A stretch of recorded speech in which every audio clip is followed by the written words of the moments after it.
How's it going, guys? Today we're going to do a quick teardown or dismantling of the Polk Signa S2 subwoofer. This normally comes as a soundbar subwoofer, wireless subwoofer combination.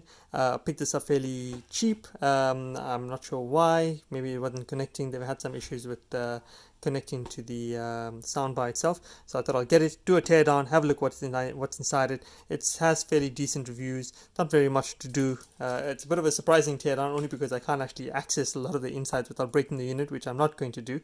But nevertheless, just give you a quick rundown of the S2. It's about 30 centimeters depth. We've got about a height of around 34 centimeters and a width of approximately 17 centimeters. Now, simply enough, at the back of the unit, you've got the wireless port, which, as you can see, I've already removed. Very nicely routed edge, and that's the unit that comes into it. So you can have a look at it, and that's your Polk Signa S2. Those are the specs, and you can see it's got the bar sync button, power, simple figure of 8 power cable cord, and it's rated at 40 watt consumption. This has a 5 1/4 inch driver fitted in it, and it's a ported box. So that unit itself simply just unscrews at the back, and very carefully, I should just say, just be very careful when you're removing it, only because that extra bit of board sticks out above and beyond it. I thought, I almost broke it when I tried to lever it out. So when you're taking it out, just be very careful to slide it out and then up when removing it. It's a very tight fit.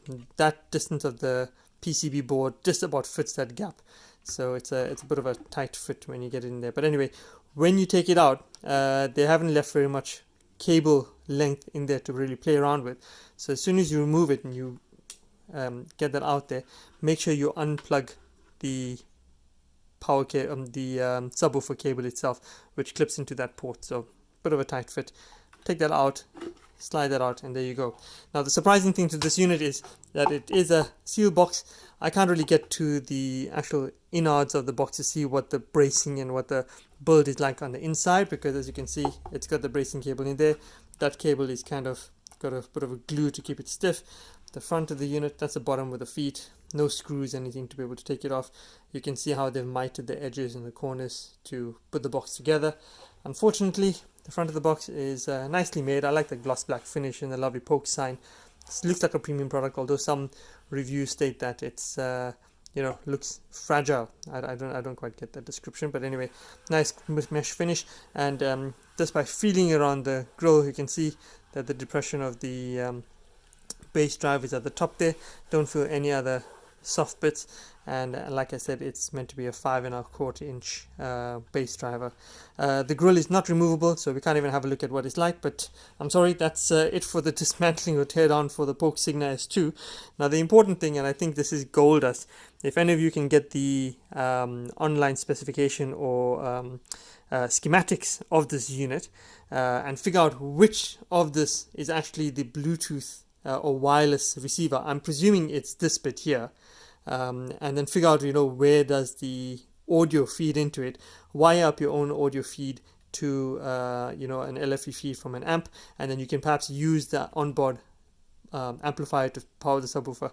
I have, or in the past, I've bought a PCB board, which I can't find right now. Bought a PCB board, a subwoofer board for a little project, and I'm almost sure it looked very similar to that part. I'm presuming this is the wireless part because you can see that slight aerial or extension there. So I think that might be the wireless receiver. So for those of you out there tech savvy, I've seen on some of the Polk forums, people have been asking, how do you make use of a wireless sub and wire it so that it can be used as a wired sub instead. The jury's still out. If any of you have the know-how, feel free to post a comment or have a look at those forums and reply. But otherwise, thanks for watching. Let's give you a quick look at what the inside of the bottom of the board looks like, and some close-ups of the PCB.